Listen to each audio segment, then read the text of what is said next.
Bienvenue à bord du vaisseau Hypersensas.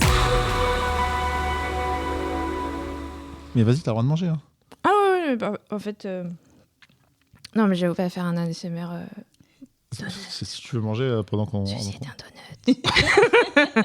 Sentez-vous le glaçage sur mes doigts. Oh là là, il est onctueux. En plus, c'est des classiques. Hein. Y a pas de... Ils sont fous. Mais franchement, mais c'est les meilleurs. Voilà, c'est efficace. C'est comme... faut arrêter les maquis au Nutella, tu vois. Ah, mais ça, c'est n'importe quoi, ça. Oui, mais c'est pour dire que les classiques sont les meilleurs, du coup. Ouais. Après, c'est pas non plus un donut au riz, quoi. Là, si tu fais l'inverse, quoi. Donc, Oui, bien sûr. ouais. Bien sûr. Mais c'était... Voilà, classique, c'est bien. Okay. Je sais pas comment aborder ça. J'ai pas mis le son intro, mais je le mettrai après. C'est pas grave, on s'en fout. Toi, t'en veux pas, Beck, tu m'as dit. Pas de donut. Non, j'en veux pas. Toi, t'en mangeras peut-être un deuxième sur la route. Peut-être. Bon, écoute, ce qu'on peut peut-être faire, c'est lancer le podcast et on en parle plus tard. Donc, je propose le Contrecast, épisode 67. C'est parti!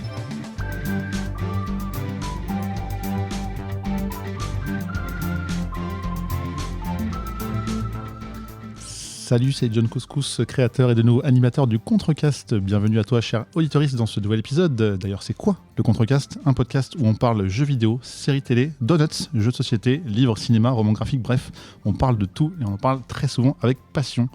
Petite tradition, on fait un tour de table pour les voix que vous allez entendre aujourd'hui avec celle qui a à nouveau déménagé, encore un peu plus loin de moi. Hello Ellie. Hello! Ça va ? Ça va et toi? Oui, Très c'est bien. vrai que j'ai déménagé très très loin, mais en face d'un mondial relais. Donc Ok. Non mais, Voilà, si vous la cherchez, elle est en face d'un modèle parce que je sais simple. que tu reçois beaucoup de colis, donc j'ai C'est vrai. plus de chances de te croiser maintenant. C'est devenu un peu loin pour moi quand même, mais Ah ouais c'est un petit quart d'heure à pied quand même. Ah oui, c'est vrai. Avec une poussette, je Oui, c'est rappelle, vrai. voilà. Je me suis dit que comme voilà, tu as reçu beaucoup de colis, c'était peut-être... Je ferai livrer loin si je te dirai quoi. Ok, d'accord. Voilà. Bah voilà, donc oui, effectivement, j'ai déménagé, donc ça fait du bien. Je suis aussi famille d'accueil pour un petit chat. Ah, trop bien. Donc voilà. Qui s'appelle ? Bon, je vais pas arrêter ma pub, mais Non, mais vas-y. c'est devenu avec les donuts et tout. Il a un prénom, un nom ce petit chat ? Oui, alors ils l'ont appelé Baptiste. Ah. Prénom humain, ouais, bon, Oui, parfait. donc, du coup, je l'appelle Bat, mais c'est Ok. mieux. Bon, ça marche. Et de quoi tu nous parles aujourd'hui ? Je vais parler d'un jeu qui m'a surpris.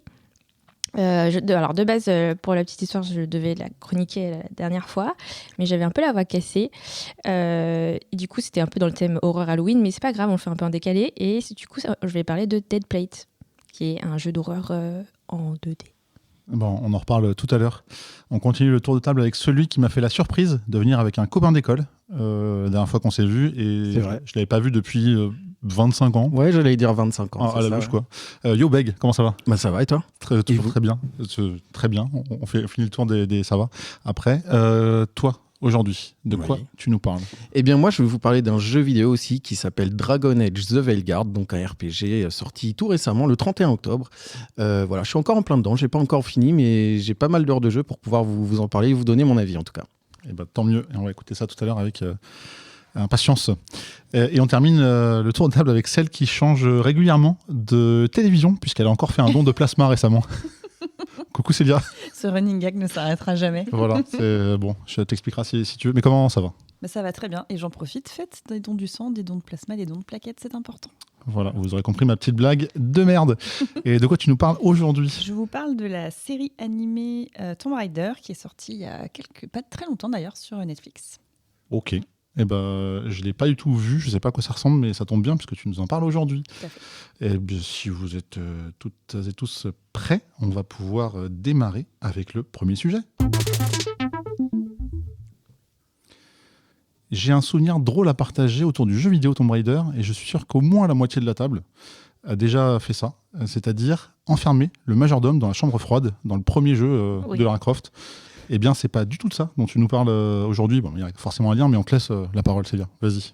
Il y a toujours un lien, c'est-à-dire que je vois des donuts, ça peut me faire penser au serviteur du manoir, ça peut me faire penser au fait que je l'enferme dans la chambre froide. Non, on peut faire des liens Ouais, c'est très vrai. rapidement. Hein, voilà. Puisqu'il y a des donuts sur la table, vous l'aurez peut-être entendu dans la bouche de Ellie au début. Tout à fait. J'avoue. Alors moi aussi, j'avais une passion pour cette scène, justement, ce petit papy qui pétait et qui nous poursuivait partout dans le manoir. Passion de l'enfermer dans la chambre froide. Mais en effet, je ne vous parle pas de ça aujourd'hui. Je vous parle de la série Tomb Raider, la légende de Lara Croft. C'est une série d'animation qui est sortie sur Netflix le 10 octobre, donc c'est assez récent. C'est développé par Tasha Uo, pour information, j'espère que je le prononce bien. Et pour le moment, il y a seulement 8 épisodes dans la première saison, parce qu'il n'y a qu'une saison. Et ils sont autour de 25-27 minutes pour info, donc ça se regarde assez bien. Je crois qu'il y a juste le premier qui est de 30 ou 31 minutes. Mais voilà, c'est des épisodes quand même relativement courts et avec un petit nombre, donc ça se regarde quand même relativement rapidement. Pour info, pour ceux qui aiment regarder en VO, comme moi, enfin bon, je ne sais pas si on peut considérer vraiment que c'est de la VO, vu que c'est une série animée, mais... la voix, en tout cas anglaise, c'est l'actrice qui s'appelle Hayley Atwell qui s'en occupe et elle est connue parce qu'elle a pas mal de rôles dans le MCU. C'est notamment elle qui fait Peggy Carter, si vous connaissez un petit peu l'univers Marvel. Je ne sais pas si vous avez fait, on en parlera après, mais le reboot de 2013. Bon alors voilà, Lara Croft, je ne vais pas vous refaire tout un historique là-dessus. Je pense que tout le monde connaît. Mais donc il y a un reboot qui a eu lieu, qui est sorti d'ailleurs en 2013 avec 3 jeux. Et en fait, la série suit ce reboot. Donc c'est-à-dire que ça se passe à la fin du dernier. Pour rappel, du coup, juste un petit historique sur ce reboot-là. Donc le tout premier s'appelle Tomb Raider, est sorti en 2013. C'est développé par Crystal Dynamics et c'est édité par Square Enix, en tout cas à l'époque. Après celui-ci, en 2015, est sorti Rise of the Tomb Raider et en 2018, Shadow of the Tomb Raider, qui est mon préféré d'ailleurs. Et du coup, voilà, la série se déroule après Shadow. Donc c'est assez chouette, je trouve, d'avoir fait ce pan-là, en fait. On en parlera un petit peu après, mais de mon point de vue, je trouvais ça assez chouette. J'en parlerai pareil derrière, mais il n'y a pas besoin d'avoir fait les jeux, en tout cas pour suivre la série. On peut la regarder sans problème. Sans ça, c'est plus qu'il y aura forcément des petites références que vous n'aurez pas, mais ça se regarde en tout cas très bien sans forcément avoir fait le reboot. Bon, je parle de Lara Croft, je pense que vous connaissez toutes et tous ce personnage, même sans forcément avoir joué au jeu. C'est quand même un personnage qui est assez incontournable dans le paysage vidéoludique, en fait, tout simplement. Pour moi, en tout cas, je le vois vraiment comme un symbole de pop culture. Ça vient bientôt faire 30 ans que le premier jeu est sorti, pour info, parce que c'était en 96. Donc dans 2 ans, on pourra fêter les 30 ans de Lara, voilà, qui ne fait pas son âge du tout d'ailleurs. Et pour revenir du coup un petit peu plus sur le synopsis de la série, donc dans Shadow of the Tomb Raider, Lara affronte la Trinité à Paititi. Et une fois que c'est fait, elle est libre de vivre sa vie, mais elle va rester marquée par des événements qui sont passés. Je vous fais un mini spoil, mais on l'apprend dès le début, donc c'est vraiment, ça fait pas de grosse différence. Mais en gros, quelqu'un de son entourage, quelqu'un dont elle était très proche, meurt. Et en fait, elle se sent responsable de cette mort. Donc, elle va fuir en fait toutes ses responsabilités. Elle va voyager à travers le monde. Elle va continuer de chercher des reliques, mais elle va très peu revenir en fait dans le manoir de ses parents. Très peu revenir chez elle. Mais il y a quand même certains de ses proches qui régulièrement prennent de ses nouvelles et lui demandent en fait de rentrer chez elle. Donc, elle va se décider à revenir dans le manoir de ses parents et à vendre en fait. Quasiment tous les artefacts, les livres, toutes les reliques, tout ce qu'elle a pu récupérer en fait, et ce que son père a pu récupérer à l'époque, elle va décider de tout vendre pour se débarrasser de ces souvenirs-là et se refaire une vie entre guillemets. Et en fait, pendant cette soirée, il y a un homme qui va s'introduire en fait dans le manoir et qui va voler un puissant artefact chinois. C'est un artefact qu'elle avait découvert lors d'une expédition 3 ans avant. Et voilà, comme on connaît un peu Tomb Raider, il y a toujours du sensationnel. Le contenu de la boîte peut causer une véritable menace pour l'humanité. Voilà. Donc Lara, qui est quand même une personne sympathique et qui se sent un petit peu responsable de tout ça, donc va devoir repartir à l'aventure pour essayer de sauver l'humanité. Et en fait, ce qui est intéressant dans la série, c'est que vraiment, elle va faire une quête sur elle-même. Donc elle va forcément voyager à travers le monde, aller dans différents pays, différentes villes. On va la retrouver dans des tombes, dans des caveaux, dans des tombeaux, ce genre de choses qu'on connaît bien dans les jeux. Et en fait, elle va vraiment avoir un gros travail de confrontation face à elle-même et pour qu'elle choisisse en fait quel genre d'héroïne, quel genre de personnage elle veut devenir. Parce que justement, cet homme qui a volé la relique, il a une sorte de connexion un peu personnelle avec elle dans son histoire, dans ce qu'il a vécu. mais lui forcément a une facette très négative, et donc voilà, ça va être cette remise en question de est-ce que je me rapproche de ce qu'il est parce que je me sens très proche de l'histoire et de ce que cet homme a vécu, ou est-ce qu'à l'inverse, quand même, je suis censée être une héroïne qui fait des choses bien avec un bon fond, donc est-ce que je prends le pan inverse et je décide en fait d'aller à l'encontre de ce que cet homme a décidé de mettre en place. Juste une petite note, quand même que c'est important, je pense, pour les personnes qui, comme moi, ont fait quasiment tous les jeux, tous les Tomb Raider. Dans cette version, Lara, c'est vraiment une Lara jeune, parce que dans le reboot, en fait, quand elle commence, elle a 21 ans. Alors, évidemment, au fur et à mesure des 3 jeux, elle va grandir, mais ça reste quand même une Lara très jeune. On n'est pas vraiment dans l'aventurière qui est accomplie, qui est sûre d'elle, qui est mûre.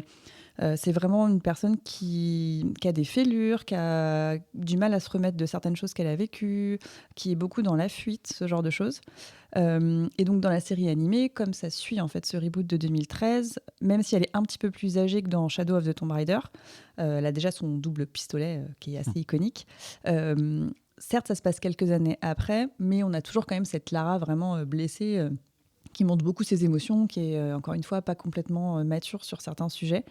Et je pense que c'est important de le préciser parce que moi je connais des personnes qui sont très très attachées au premier jeu et à la première, donc à l'image première en fait qu'on peut avoir de Lara Croft, des personnes qui pourraient être nostalgiques et qui du coup pourraient pas trop se reconnaître dans ce personnage un petit peu torturé, un petit peu perdu, qui essaye de fuir en fait les fantômes qui l'entourent et qui la hantent un petit peu et qui fuient en parcourant le monde. Donc si vous avez fait le reboot et que vous avez réussi à en fait faire la part des choses entre ce reboot est complètement différent en fait des tout premiers jeux auxquels on a pu jouer en amont, c'est ok. Si les reboots vous ont pas trop plu dans la manière de mettre en avant ce personnage là, je pense que la série animée ce sera la même chose, elle plaira pas forcément. Perso, moi j'ai beaucoup aimé, j'ai réussi quand même à me dire qu'en fait c'était juste 2 Lara Croft différentes, ou alors une Lara Croft jeune, et peut-être que s'il y a des futurs jeux qui sortent, on retrouvera un peu ce côté plus mûr et justement un peu plus évolué avec un peu plus d'expérience plus tard. Mais en tout cas là vraiment c'est une Lara quand même qui a de la souffrance en fait et qui fuit complètement tout ce qui a pu lui arriver. Après, à noter quand même que du coup, la showrunneuse, elle a précisé, je suis tombée là-dessus sur une petite interview, elle a précisé que cette série animée, ça allait faire un pont entre la jeune Lara du reboot et la Lara adulte et affirmer qu'on peut retrouver justement dans le jeu des années 90 et les suivants. Donc voilà, c'est quand même cool, je trouve, de noter qu'on peut commencer une licence et en recréer une autre nouvelle avec un pan complètement différent, un personnage complètement différent, et réussir à lier les deux. Je pense que c'est cool parce que ça fait plaisir aux anciens fans. Les nouveaux peuvent aussi trouver un peu leur... se découvrir un nouveau personnage mais qui leur plaît sans pour autant se dire ce serait cool que je fasse les anciens pour me rendre compte de ce que ça peut donner. Donc ça peut parler à plusieurs personnes et plusieurs joueurs, plusieurs fans différents, et ça je pense que c'est assez cool qu'ils aient, si ce n'est pas réussi à faire ça, en tout cas essayé de le faire. La promesse est là en tout cas. Donc plus personnellement, qu'est-ce que j'ai pensé de cette série d'animation? Déjà, moi j'adore Tomb Raider, vraiment. Je pense que c'est un des premiers jeux vidéo que j'ai découvert parce que mon père est un fan. Donc quand j'étais toute petite, on jouait. Alors moi, je me souviens à l'époque, il jouait au clavier à la souris, ce qui était quand même assez fort. Donc moi, j'étais avec ma petite souris et je lui mettais la caméra dans le bon sens pour qu'il puisse avancer. On essayait de résoudre des énigmes ensemble. Enfin, vraiment, moi, j'ai grandi avec Lara Croft. C'est un personnage que j'adore. J'ai fait évidemment le reboot, que j'adore aussi. Donc déjà, juste le fait de me replonger dans cet univers, sachant que j'attends le prochain jeu avec grande impatience, puisque le dernier était de 2018, donc ça commence à faire. Donc déjà, juste retrouver l'univers Tomb Raider, retrouver Lara Croft, ça m'a vraiment fait super plaisir. J'ai trouvé que côté scénario, c'était pas trop mal en fait. C'était plutôt bien développé. Alors, ça va pas renouveler le genre, je vais pas vous mentir. C'est un peu comme les jeux. Bon, bah voilà, Lara trouve une relique. Cette relique met en danger l'humanité ou le monde ou ses amis. Du coup, il faut qu'elle aille attaquer. Souvent, c'est des sectes ou des groupes très dangereux qui ont beaucoup d'influence dans le monde. Donc bon, voilà, ça renouvelle pas ce genre-là. Après, quand on connaît un peu les jeux et qu'on y a joué, bah, on sait qu'on s'adore à ça, donc c'est pas très surprenant, mais c'est OK. J'ai trouvé qu'on rentrait facilement dans l'histoire. Il y a régulièrement des petits clins d'œil au jeu, et ça c'est cool, parce que du coup, je vais pas dire qu'il y a du fan service parce que c'est pas à ce point-là, mais voilà, il y a des moments où je me suis dit ah tiens, je me souviens de ça, ah tiens, ça me parle, ah oui c'est vrai qu'il y avait ça dans tel jeu, donc c'est cool et ça reste bien intégré, c'est-à-dire que c'est pas le truc qu'on a mis en plein milieu pour tiens tu es fan, je vais te faire plaisir, je vais te mettre ça ici. C'est vraiment des petits clins d'œil assez mignons, mais qui font toujours plaisir. J'ai trouvé que alors je me souviens quand même relativement bien de Shadow of the Tomb Raider. Je l'ai fait 2 fois. Maintenant, j'avoue, ça date de 2018. J'ai fait d'autres jeux entre-temps, donc il y a des choses qui m'ont un peu échappé.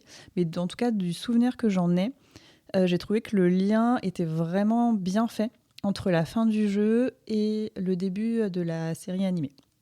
Alors, en soi, c'était pas extrêmement difficile à faire sur le papier parce que, en gros, sa mission est terminée en fait à la fin de Shadow of the Tomb Raider. Mais je trouve qu'ils ont réussi à faire un lien notamment avec les personnages qui sont ses proches dans la série d'animation. Et du coup, ça m'a pas sorti en fait. J'ai pas eu l'impression de jouer parce que c'est une série d'animation, mais j'ai eu l'impression quand même de suivre en fait un peu son histoire et c'était plutôt joué finement. Donc ça, c'était plutôt cool. On retrouve certains personnages, notamment Jonah, qui est un personnage que j'aime beaucoup dans le reboot, mais la plupart du temps, on l'entend via les talkie-walkie. Alors, il y a des petites scènes où on va quand même jouer avec lui, il est présent, mais c'est plus, la plupart du temps dans le jeu, un soutien moral ou qui va nous aider un peu à savoir vers où se diriger, ce genre de choses. Que là, dans la série d'animation, en fait, il est présent quasiment tout le temps. Et donc ça, c'est super cool parce qu'on sent déjà dans les jeux souvent qu'ils ont tous les deux une relation assez fusionnelle, assez forte. Et là, du coup, elle est renforcée justement grâce au fait qu'il soit vraiment présent, en fait. Il est présent pour elle, que ce soit physiquement, même quand elle est à l'autre bout du monde, il essaie régulièrement de l'appeler, de prendre de ses nouvelles. Et du coup, moi, j'ai bien aimé ce côté-là de « Ah, on n'a pas Lara toute seule, en fait ». Et ça change, je trouve, des jeux où la majorité du temps, si elle se retrouve en face de quelqu'un, c'est un méchant, en fait, tout simplement. Donc le côté, Lara pas seule, qui a des amis, des proches sur lesquels elle peut compter, j'ai trouvé que ça changeait un petit peu de ce qu'on pouvait voir habituellement. Et c'est un parti pris, certes, parce que c'est vrai que quand on pense Lara Croft, on pense très souvent héroïne un peu solitaire. Donc c'est un parti pris, mais moi que j'ai plutôt bien aimé et que j'ai trouvé qui était plutôt bien intégré. Voilà pour ça. Ce qui est aussi sympa, c'est qu'on en apprend un petit peu plus sur le lore du reboot. On découvre des personnages du passé de Lara, ce qu'elle a pu vivre, quelques émotions, quelques ressentis. Alors, c'est pas foufou dans le sens où on n'apprend pas énormément de choses incroyables, mais ça permet de mettre un petit peu plus de pièces à un petit puzzle. Et puis surtout, je pense que ça donne un petit peu d'infos aussi sur l'avenir de la franchise et sur possiblement les futurs jeux, ou le futur jeu qui devrait sortir. Donc, à voir. Mais à mon avis, ça vaut le coup quand même de regarder la série si on aime cette licence pour anticiper les prochains jeux. Parce qu'à mon avis, il y aura un lien. Alors ça, c'est une hypothèse complètement célière, mais je pense qu'il y aura un lien qui sera fait entre tout ça. Donc voilà, ça apporte un petit peu de lore supplémentaire qui est quand même sympa à noter. Je vous ai pas parlé du côté animé justement, parce que voilà, Lara on la connaît dans les jeux, là on l'a vraiment en version animation. Donc j'avoue que la première fois que j'ai vu les visuels, je me suis dit ah tiens, qu'est-ce que ça va donner, ça va quand même peut-être faire bizarre de l'avoir sous cette forme-là, on n'a pas forcément l'habitude. Et au final, franchement, ça donne une dimension qui est alors différente, mais qui est au final pas si mauvaise. Moi, j'ai trouvé que c'était plutôt sympa. En plus, l'animation est propre. Alors, on va pas se mentir, si vous avez regardé Arcane juste avant, évidemment, ça risque de vous faire un peu bizarre. Mais voilà, ça reste une animation quand même qui est propre, c'est joli. Franchement, encore une fois, ça se regarde bien. Mais voilà, faites comme moi, regardez d'abord. Bon, j'imagine que vous avez déjà tous regardé la deuxième saison d'Arcane, mais voilà. Si vous voulez regarder par exemple Blue Eye Samurai, dont je vous ai parlé quelques temps avant, regardez Tomb Raider avant, parce que sinon vous risqueriez d'être un peu déçu sur la partie animation. Mais honnêtement, franchement, à part quelques petites scènes où je me suis dit, là c'est pas propre, le global est vraiment quali. J'ai trouvé aussi qu'au niveau des codes du jeu, c'était plutôt bien respecté. Voilà, on retrouve les énigmes de Lara, on retrouve les tombeaux, on retrouve les combats qui sont quand même relativement cool. On a des méchants un peu partout. Enfin voilà, ce qu'on peut connaître dans le jeu est vraiment pour le coup bien retranscrit dans la série. Donc ça dépayse pas. Ça c'est plutôt sympa. Il y a plein d'enviros différents. Donc voilà, c'est pareil dans les jeux, elle peut passer des montagnes glaciaires à la jungle par exemple. Enfin, il y a plein d'enviros divers et pour le coup ici, j'ai trouvé qu'ils avaient bien aussi retranscrit ça. Elle se balade un petit peu partout et franchement, ça fait plaisir de pas être tout le temps dans les montagnes par exemple. Voilà. Je vais pas rentrer en détail dans les thèmes qui sont abordés parce que honnêtement, globalement, j'ai trouvé que le ton était quand même plutôt léger, ça va. Mais il y a quand même le thème du deuil qui est vraiment présent quasiment tout le long de la série. La mort, la culpabilité. Du coup, il y a quand même quelques petits thèmes assez matures qui sont abordés, mais la globalité de la série, comme je disais, reste vraiment quand même assez légère. On a aussi de la diversité, de l'inclusion. Donc ça, c'est cool à noter. Je donne pas plus d'infos non plus parce que je veux pas vous spoiler, mais en tout cas, voilà, c'est une série qui est ouverte et ça, c'est cool. Et comme je vous l'avais dit aussi en intro, ce qui est bien, c'est que vous pouvez complètement regarder cette série sans avoir fait le reboot. Alors, voilà, il y a forcément des petites références que vous n'aurez pas, mais franchement, elles sont tellement minimes que c'est pas dérangeant du tout. Donc, si les jeux ou si le personnage, c'est pas votre truc, mais que vous dites, 8 épisodes, tiens, j'aimerais bien voir un petit peu ce que ça donne, vraiment, n'hésitez pas à tenter l'expérience et à y jeter un œil, parce que, voilà, comme je le disais, ça vaut quand même le coup. Il y a quand même, vous savez que je fais toujours un plus-moins, il y a quand même des choses qui m'ont un petit peu moins plu. Alors, j'ai dit que le scénario était bien développé. En tout cas, de mon point de vue, c'est le cas. Mais il y a certains moments où c'est quand même très répétitif. Donc, par exemple, il y a beaucoup d'épisodes. Alors, je ne vais pas dire tous, mais peut-être que sur les 8, il y en a, je sais pas, 4 ou 5. Où on revient dans le passé de Lara. Alors, c'est intéressant d'un côté parce que quand on revient dans le passé, parfois, on a des données supplémentaires qui nous font comprendre un petit peu, c'est pour ça qu'elle réagit comme ça, c'est pour ça qu'elle a ce sentiment de culpabilité, etc. Donc il y a des retours dans le passé qui vont nous apporter des choses, et il y en a certains, vraiment, ça n'apporte rien à l'histoire, j'ai l'impression juste pour être un peu larmoyant, en fait, tout simplement, et du coup, j'avoue, j'avais certains moments, j'étais là genre, non mais ça, on le sait, on l'a déjà vu, j'aimerais que le scénario avance, s'il vous plaît. Ça ne m'a pas fait beaucoup, mais j'ai quand même, je crois, eu 2 fois ce truc de « Oh non, mais encore, arrêtez de revenir dans le passé, s'il vous plaît, montrez-nous le présent, il faut qu'elle avance, là, c'est pas possible. » Donc voilà, il y a eu 2-3 petits passages comme ça où je me suis dit « Bon, ça n'apporte pas de richesse, en fait, au récit, c'est un petit peu dommage, mais bon, en soi, tout ne peut pas être parfait, hein. » Le scénario, encore une fois, c'est pas vraiment une surprise, mais il est prévisible quand même. C'est un peu le cas des jeux souvent aussi. Comme je le disais, il y a ce côté, elle trouve une relique, tiens, ça va mettre en péril l'humanité, donc on va les sauver. Il y a forcément un grand méchant, possiblement des pouvoirs, etc. On retrouve un petit peu ce lore-là, hein, donc voilà, le scénario, moi j'avoue, je regardais, j'étais oui, bon, je pense que là il va se passer ça. Pour autant, ça m'a pas sorti non plus. J'ai trouvé quand même que c'était assez chouette. J'aurais bien aimé un tout petit peu plus de surprise, peut-être. J'en sais rien, un truc avec le méchant auquel on s'attend pas. Il y a eu 1 ou 2 fois, je me suis dit, ça se trouve, ce personnage, il a l'air gentil. En fait, pas du tout. Ils vont le rendre méchant. Non, pas du tout. Le personnage était très gentil, en fait. Donc, j'étais là, je me dis, j'aurais bien aimé une petite surprise, un truc un peu original qui me fasse faire, oui, oh là là, celle-là, je l'avais pas vu venir. Je trouve que c'est souvent ce qui manque un peu dans les séries et les films que je regarde, en tout cas en ce moment. Peut-être que je choisis pas bien, je ne sais pas. Ça, je vous l'ai dit un petit peu en amont, mais en fait, c'est super chouette parce qu'il y a beaucoup de... l'émotion de Lara est beaucoup mise en avant. Vraiment, on a une Lara qui exprime ses émotions, qui exprime. pas au début, mais en tout cas au bout d'un moment, qui arrive à exprimer ses émotions, qui arrive à dire qu'elle culpabilise. Enfin, on la voit vraiment touchée à certains moments, on la voit vraiment en peine. Enfin, ça, c'est énormément montré. Là où je trouve que dans les jeux, surtout les premiers, c'était pas du tout le cas. Mais il y a certains moments où, en tout cas de mon point de vue, c'était un peu trop. En fait, je trouve que c'est touchant de la voir comme ça. C'est touchant, ça la rend beaucoup plus humaine. Mais la Lara qu'on connaît, c'est quand même aussi une Lara qui est dure, en fait, qui va pas forcément pleurer pour un rien, entre guillemets.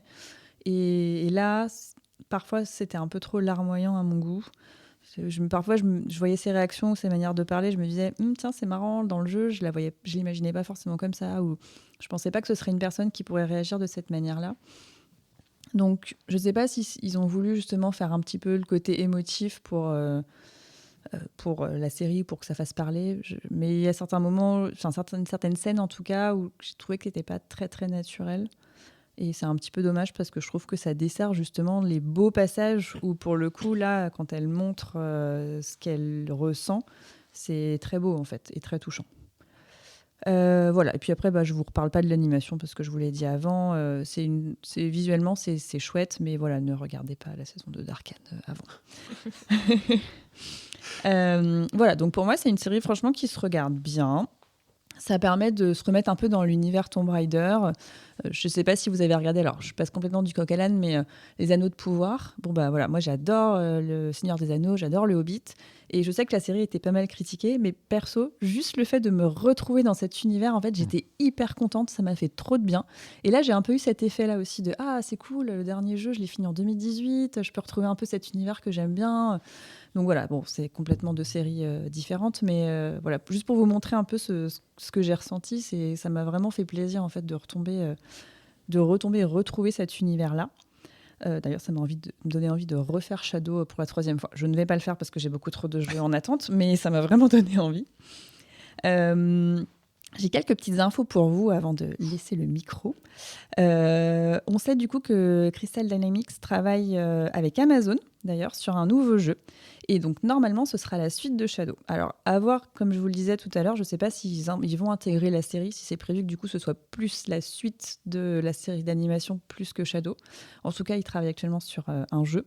Donc moi, j'avoue, j'ai bien hâte de savoir un petit peu comment les récits vont rester cohérents, comment ils vont faire des ponts en fait, entre tout ça. À noter aussi que les droits ont été vendus à Embracer il y a quelques temps.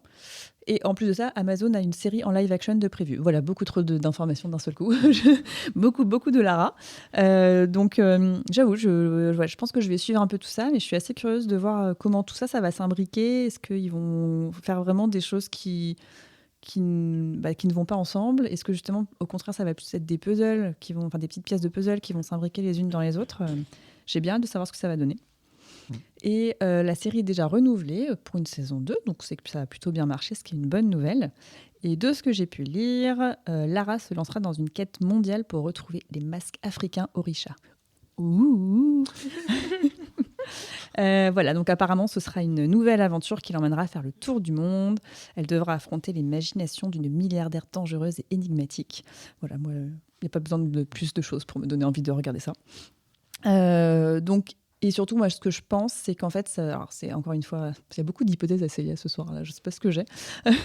Mais ce que je pense, c'est que cette saison 1 était vraiment là pour poser les bases, en fait, pour voir un petit peu si ça prenait, s'il y avait des gens qui étaient un peu curieux.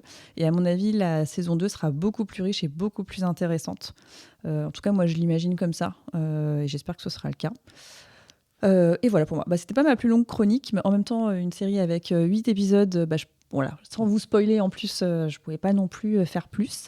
Mais j'espère que ça vous aura donné envie d'y jeter un coup d'œil. Voilà pour moi.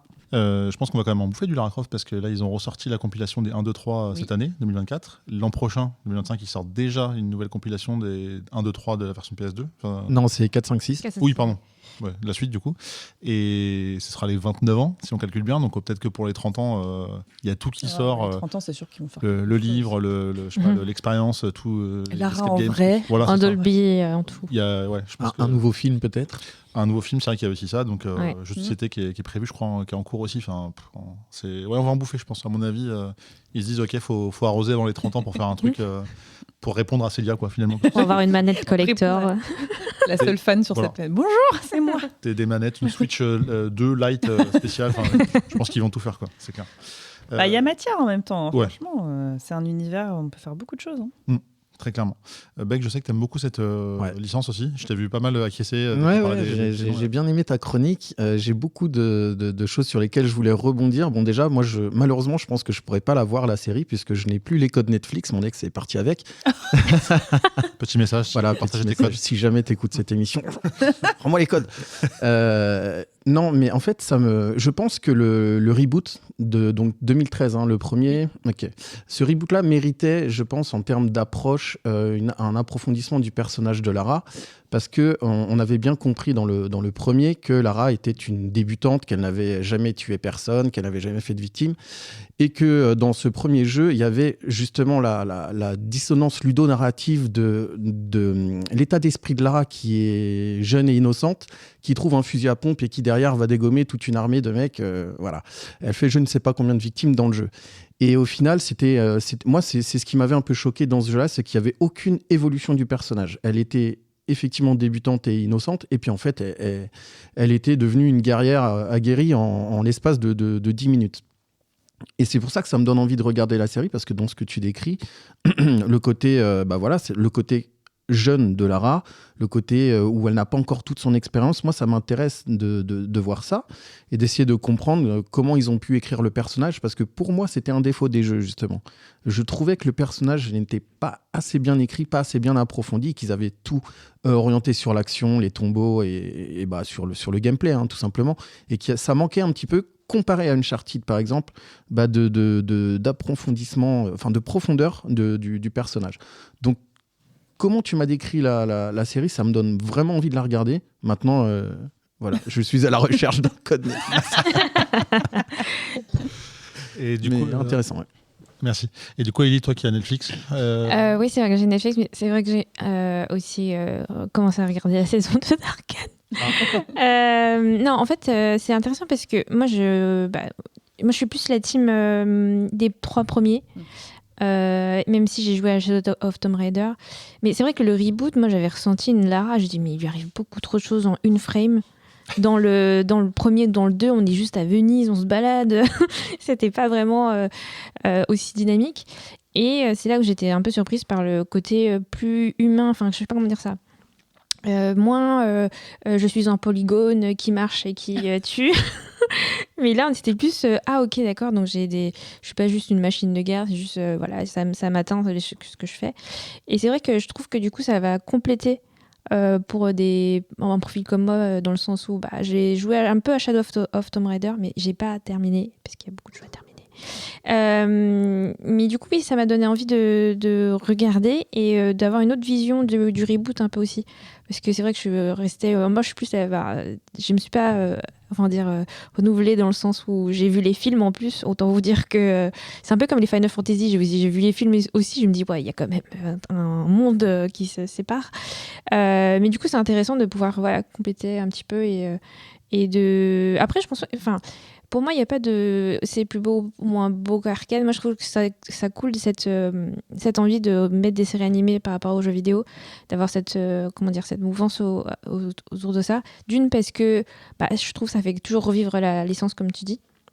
Et en même temps, je trouve que ça peut gagner un nouveau public qui peut être... Ou alors reconstruire, comme moi, un public qui était plus sur les 3 et qui va dire, bon, ok, alors on va tester, on va voir... ça me donnera peut-être plus envie de terminer du coup le Shadow of Tomb Raider.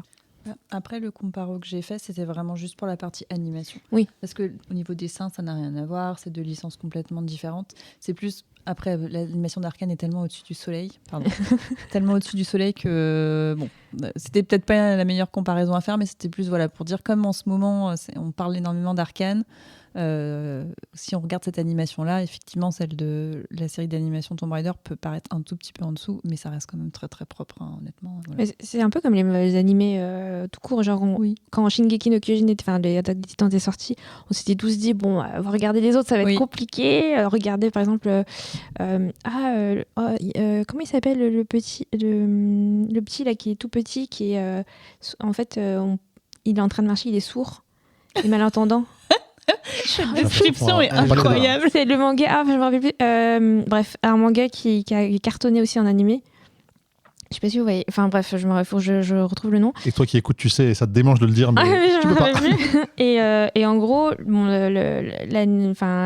la version manga était, on va dire, moins publicitée, mais du coup, ça avait un carton en version animée. Et en fait, ça donnait un regain sur ça. Et en fait, il n'y a pas de... Les dessins sont très simplistes, mais en fait, l'histoire est super belle. Donc finalement, c'est un peu comme Life is Strange. Je pourrais faire des comparos partout, en fait, pour dire que, en fait, c'est vrai qu'Arcane, c'est hyper canon, mais après, voilà, on peut toujours s'intéresser à d'autres œuvres, même si c'est moins bien qu'Arcane. Et voilà. Et je voulais juste rebondir sur le côté émotion. Vraiment, moi, je pense que c'est beaucoup mis en avant dans cette série parce qu'elle est beaucoup entourée de gens, et notamment de Jonah. En fait, je pense que le fait qu'elle ait des proches autour d'elle, c'est ce qui fait aussi qu'elle est comme ça. Là où dans les jeux, elle est quasiment tout le temps toute seule. Ça l'humanise un peu, en fait. Exactement. Eh bien, merci en tout cas, Célia, de nous avoir parlé de Tomb Raider, la légende de Lara Croft sur Netflix. Donc une saison pour l'instant avec 8 épisodes, avec une durée de moins de 30 minutes. Quand on parle de dragon, je pense tout de suite à mon plus vieux souvenir d'enfance. Il y a un thème ce soir. Cette créature légendaire. C'est celui qui était mon ami et bien plus encore, et qui jouait de la musique avec une guitare rose. Aucun rapport avec Dragon Age. Mais c'est moi qui fais les intros, donc bon, voilà. On va laisser Beck plutôt nous parler de Dragon Age, The Veilguard, c'est quand même mieux. Mais tu sais que Denver, c'était un dinosaure, c'était pas un dragon. Pourquoi j'ai écrit ça alors? J'ai cru que t'allais sortir Spyro au début. Oui, moi aussi. Mais j'ai Il est violet, brisé. d'ailleurs. Pas grave. Alors dans ma tête, c'était. Mais pourquoi j'ai écrit ça? Dragon, Denver. C'est le souvenir que ça t'a ramené, et c'est le principal. C'est peut-être la même, ils sont juste cousins peut-être. Non mais j'assume et je ne couperai pas cette intro. Bah, tu as raison. Doublement pourri. Assume. Vas-y, pardon. Ouais, je vais vous parler de Dragon Age The Veilguard. Alors j'y vais au talent, j'ai aucune note, j'ai rien du tout, j'ai juste ma petite mémoire fraîche parce que je suis en plein dans le jeu en ce moment, pour rien vous cacher, je joue énormément au jeu en ce moment. Pardon. Je suis encore choqué par mon intro. Vas-y. Oh, t'inquiète, hein. On va s'en remettre, enfin j'espère. J'adore Spyro, vas-y. Et du coup, j'étais en plein dans un petit et mignon Vision of Mana quand a débarqué la PGW et où j'ai pu tester de mes propres mains Dragon Age The Veilguard, que j'avais déjà préco, mais je voulais quand même m'assurer que j'avais pas fait une connerie. Et donc du coup, en jouant à la PGW, j'ai juste vu un jeu très fluide avec pas mal d'interactions. Ça m'a suffi pour me dire ok, je garde ma préco, c'est parti, on y va. Donc arrive le 31 octobre et où je lance le jeu et je fais l'intro du jeu et où je comprends que je vais avoir affaire à un jeu avec une DA particulière. C'est-à-dire que Dragon Age, on est plutôt dans de la dark fantasy, un truc un peu dark, un peu mature, un peu plus adulte, entre guillemets, on va dire. Et là, j'ai vu des graphismes et une direction artistique plutôt édulcorée, assez, entre guillemets, Fortnite-esque, j'ai envie de dire. Ça ressemble un petit peu de loin à des graphismes typés Fortnite. Alors, c'est pas péjoratif, parce que moi, j'adore la DA du jeu, justement. Je la trouve très, très belle. Donc, je commence mon intro et j'ai choisi de faire un mage pour pouvoir jouer à distance et donc me rappeler un petit peu mes heures glorieuses sur World of Warcraft et me rappeler le lancement de sorts à distance et voilà, pas aller trop près au combat quand même parce que les coups d'épée, ça fait mal. Et je me suis dit que j'allais découvrir un jeu, comment dire, j'avais l'impression, enfin pas l'impression, je m'attendais à rentrer dans un open world. Parce que je ne m'étais absolument pas renseigné sur le jeu. Moi, je suis comme ça, j'achète des jeux sans savoir ce que c'est. Je préfère découvrir. Et je ne suis pas du tout dans un open world. On est dans un jeu assez dirigiste, avec pas mal de couloirs, mais je pense que c'est plutôt, et vous allez voir par la suite pourquoi je dis ça, plutôt un point positif. Donc, je rentre dans mon jeu, je fais mon introduction, je teste ma classe de mage que je trouve très cool. Les combats sont très smooth, il y a pas mal de... Les animations sont très fluides et on a des interactions avec nos partenaires. Parce qu'on va avoir 2 partenaires qui vont nous accompagner pendant nos combats et pendant nos explorations.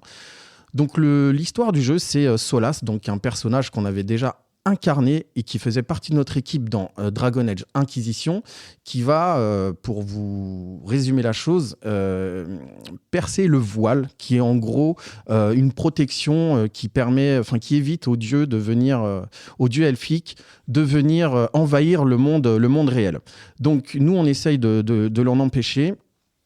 Et arrive un accident qui fait que on va enfermer Solas dans l'immatériel et dans notre esprit. C'est très vague ce que je vous dis, mais c'est beaucoup trop complexe pour vous expliquer toute l'histoire. Il faut vraiment jouer au jeu parce que le scénario se développe au fur et à mesure du jeu et il est très très fourni, on va dire.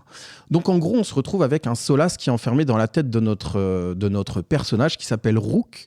Donc, ils ont uniformisé le nom parce qu'on peut lui donner un nom et un prénom à notre personnage, mais il ne sert à rien puisqu'il va de toute façon s'appeler Rook. Je pense que c'était plus facile pour les personnages de l'appeler Rook et donc d'uniformiser ça pour éviter de se confondre dans un nom qu'on aurait pu... qu'on aurait été obligé de lui donner s'ils n'avaient pas appelé ce personnage-là Rook. C'était plus facile pour les développeurs. Comme ça, en plus, nos personnages peuvent nous interpeller pendant les combats et ça aura aussi une importance parce qu'il va y avoir des interactions avec nos personnages. Donc, une fois qu'on a ce Solas qui est enfermé dans notre esprit, il va falloir qu'on aille, on va dire, partir en mission pour vaincre les dieux elfiques qui ont, en gros... pas envahi le monde, mais qui ont une influence néfaste sur le monde. Et donc, du coup, on va monter une équipe de 6 personnages, si je ne vous dis pas de bêtises. Et ça va être divisé en... On va avoir un hub central qui s'appelle le phare, donc qui se situe dans l'immatériel et qui nous permet de nous rendre au travers des portails dans différentes régions du monde réel. Donc, on va avoir plusieurs environnements. On va avoir la forêt, on va avoir les trucs très classiques des RPG occidentaux.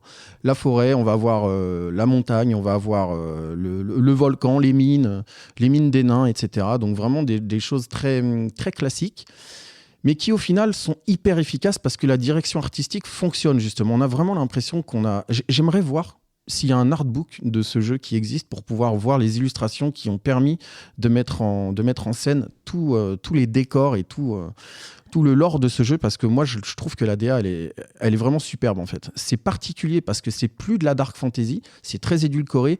Par contre, je la trouve vraiment magnifique. Par contre, je comprends qu'elle puisse diviser. Ensuite, pour revenir au système de jeu, on va avoir ces fameux hubs, le phare qui va nous permettre de nous diriger vers différentes zones de jeu. Des zones de jeu qui sont ouvertes, mais pas complètement. C'est-à-dire qu'on ne va pas pouvoir aller se rendre à tel endroit dans la zone si on n'a pas débloqué tel personnage. Donc on a un léger, très petit côté Metroidvania, même si ce n'est pas le but du jeu, mais en tout cas, on va avoir des phases qui nous permettront d'atteindre ces endroits-là après plusieurs heures de jeu et après avoir visité d'autres environnements. Et avoir justement développé des affinités avec nos personnages, parce qu'il ne faut pas oublier qu'on est dans un jeu BioWare et que donc du coup on va avoir beaucoup de dialogues, beaucoup de choix à faire et des choix qui moi me plaisent. En fait, j'ai fait un seul jeu BioWare dans ma vie et c'était Dragon Age Inquisition justement et que je n'ai pas fini. Donc moi je suis un peu en mode je découvre réellement ce qu'est un jeu BioWare. Donc j'ai pas fait les Mass Effect, j'ai pas fait tous ces jeux-là. Et je me plais à justement découvrir les interactions qu'on va avoir avec nos personnages, les romances. Et d'ailleurs, les dialogues de romance sont très drôles. Moi, à chaque fois, je me suis marré, j'ai trouvé ça un peu décalé, mais bien écrit au final. Et j'ai trouvé ça juste et bien... Mais c'est amusant en fait.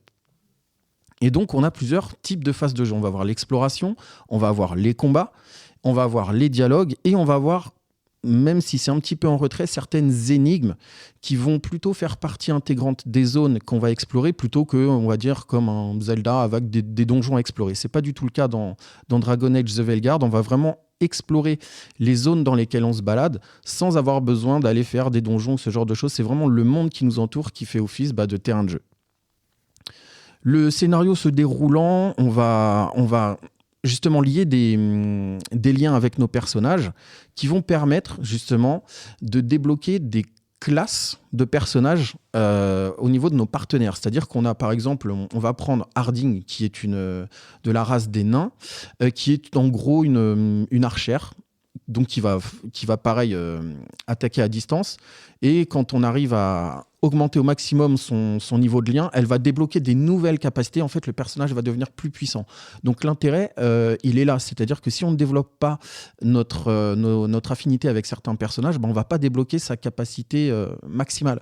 Donc il y a un vrai intérêt à aller chercher les dialogues, à aller chercher justement le développement des personnages. Et plus on va jouer avec eux, plus notre niveau d'affinité va augmenter.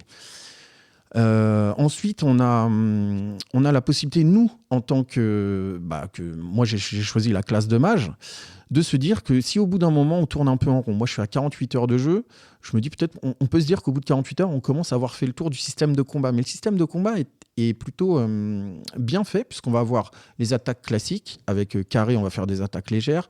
Avec triangle, on va faire des attaques plus lourdes. On va avoir des attaques chargées. Ensuite, on va avoir des compétences. Donc, on va avoir 4 compétences qui sont assignées à 4 raccourcis, carré, croix, rond et triangle, évidemment.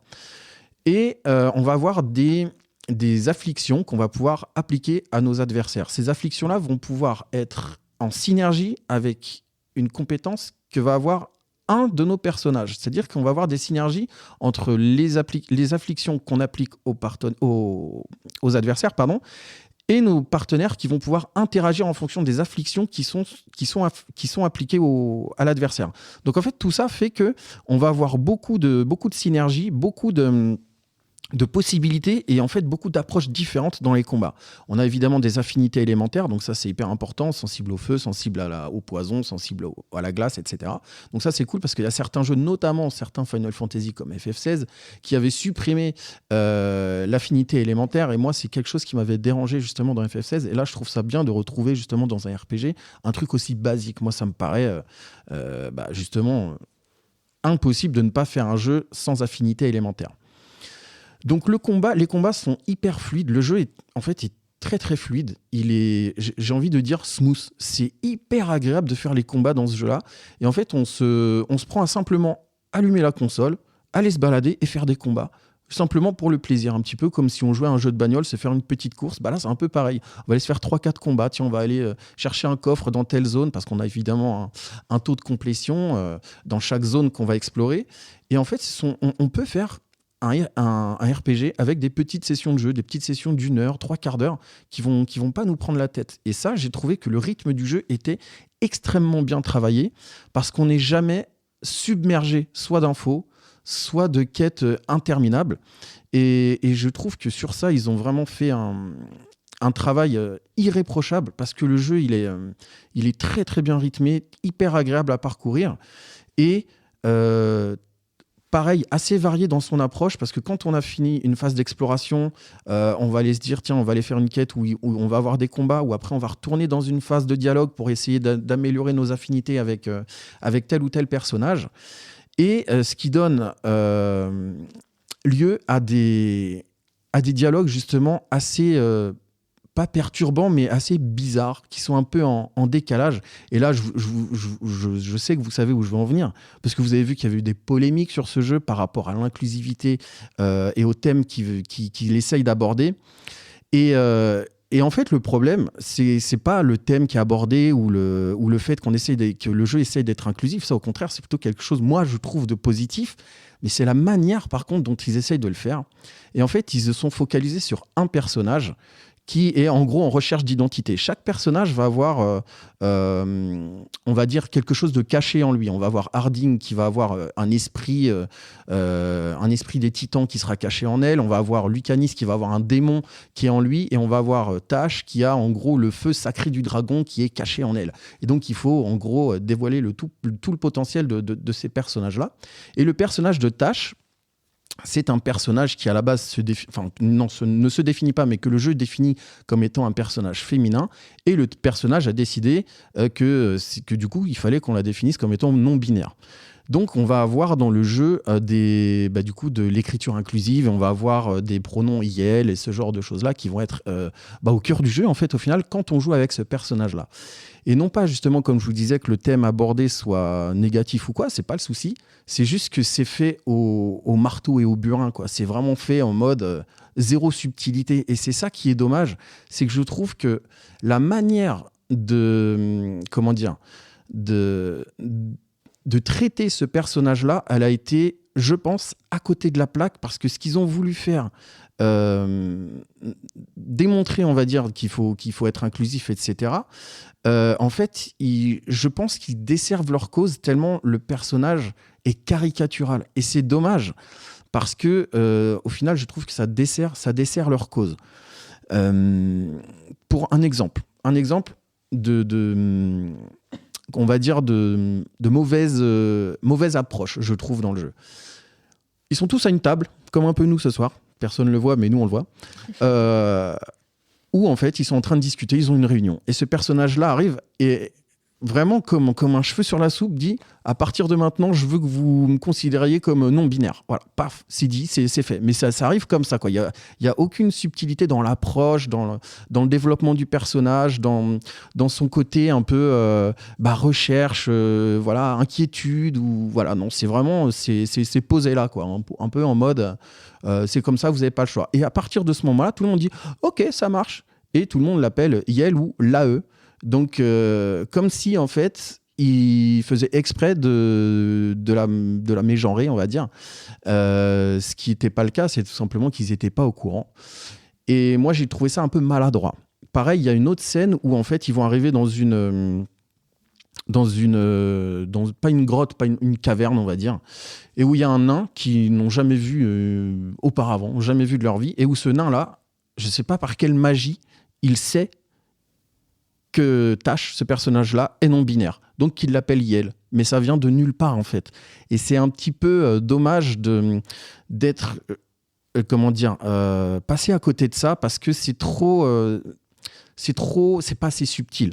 Et je trouve ça mal écrit, pour le coup, et j'aurais trouvé ça plus logique qu'ils mettent ça dans un environnement peut-être plus contemporain ou dans un autre type de jeu, peut-être qui soit plus actuel et plus plus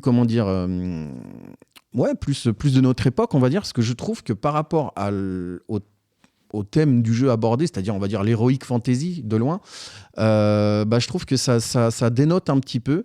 Et il n'y a pas que ça qui m'avait un petit peu dérangé, c'est le fait que certains personnages, notamment notre personnage donc, qui s'appelle Rook, va à certains moments être vulgaire. Et moi, ça me sort du jeu. C'est-à-dire que je vais vous sortir une phrase. On a un personnage qui est très, très, très méchant, un peu basique aussi, ce personnage-là. Et notre personnage Rook ne le supporte pas. Enfin, après, ça dépend des choix qu'on aura fait avec ce personnage-là aussi. On peut essayer de sympathiser avec lui. Mais elle dit une phrase, 2 points, ouvrez les guillemets, « Putain, quel connard !» Et en fait, moi, ça me choque. Dans un jeu un peu RPG, un peu role-playing, quoi. Pour moi, ce genre de vocabulaire-là n'a pas à être dans un jeu comme ça. Je trouve que ça dénote complètement. C'est trop contemporain pour qu'on puisse se plonger dedans. Après, ça, c'est les 2-3 petites choses qui m'ont un petit peu, pas gêné, mais où ça m'a fait un peu tiquer, quoi. À part ça, au-delà de ça, moi, je trouve que le jeu est hyper bien construit. Je prends un plaisir énorme à jouer à ce jeu-là parce qu'on a des environnements hyper variés. On a un côté technique parce qu'on s'en rend pas compte, parce que la DA, elle est très lisse et très édulcorée. Mais on a un côté technique qui est superbe, notamment par rapport à la direction artistique. Les cieux sont magnifiques. C'est pas photoréaliste, mais on est vraiment dans un truc assez impressionnant au niveau du rendu. La lumière du jeu est archi bien gérée. Le jeu est super propre. Et on va avoir un côté photogénique, quoi, du jeu. Pour le coup, il y a un mode photo aussi. Donc là, je me suis pas encore trop penché dessus, parce que moi, j'adore les modes photo, mais il va falloir que je me penche un petit peu plus dessus dans les heures qui me restent à jouer, parce que le moteur du jeu est vraiment s'y prête. Donc un jeu super fluide, très beau, avec une DA édulcorée, mais qui, moi, je trouve est sublime, et pour le coup, qui dénote aussi sur certains points, parce qu'on va avoir, par exemple, c'est ce que moi, je critiquais un petit peu dans mes, on va dire, 30-35 premières heures de jeu, où je trouvais que le jeu était trop propre, était trop lisse, était pas assez violent. On n'était pas dans un côté vraiment, comme je disais au début de la chronique, dark fantasy. Et à un moment donné, on se retrouve dans une cave avec des cadavres dépecés, du sang partout. Et là, je fais, ah ouais, non, mais en fait, c'est soit l'un, soit l'autre, quoi. Il y a une espèce de décalage dans l'approche. Mais malgré tout, on retrouve quand même certaines scènes qui sont un petit peu plus adultes, on va dire, un petit peu, qui se rapprochent de ce qui était à la base, en tout cas le premier Dragon Age, un côté un peu plus dark, un peu plus violent et un peu plus sombre. Mais n'ayant pas encore fini le jeu, je ne peux pas donner un avis complètement définitif, puisque voilà, on pourrait se dire qu'on peut tourner en rond, comme je disais tout à l'heure, au bout de 45 ou 48 heures de jeu, mais le jeu est tellement user-friendly, j'ai envie de dire, qu'on peut changer de spécialité, on va dire, à tout moment. On peut, comme dans tous les RPG, accorder des points de compétence à notre personnage et donc l'emmener dans une, on va dire, une spécialisation plutôt feu, plutôt glace, plutôt poison. Et en fait, quand on en a marre, on peut rembourser nos points, ça coûte rien du tout. On les remet dans notre arbre de talent, on refait notre arbre de talent à zéro et on essaye des nouvelles armes et on essaye des nouveaux arbres de compétences et on voit la nouvelle approche et ça change pas mal le gameplay parce que notamment le mage peut aussi avoir une spécialisation corps à corps, donc ça c'est assez déroutant mais ça marche très bien et le gameplay encore une fois nous permet d'explorer pas mal d'approches différentes. Et j'ai pas encore essayé les deux autres classes qui sont la classe du guerrier et du voleur. Il n'y a que 3 classes.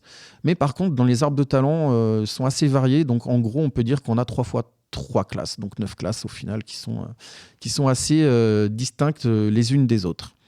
Et c'est un jeu que je recommanderais pour le coup à tous les gens qui ont envie et soif de RPG occidentaux.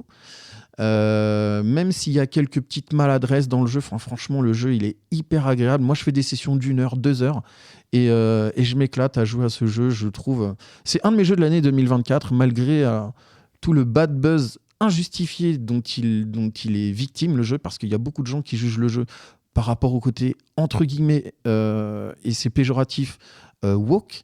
Moi ça me dérange parce que c'est beaucoup de gens qui vont boycotter le jeu parce qu'on leur a dit qu'il y avait un personnage non binaire dans le jeu et qu'ils trouvent ça scandaleux, alors que le jeu il est hyper costaud. Certes, il y a certaines maladresses sur ce sujet-là, c'est sûr.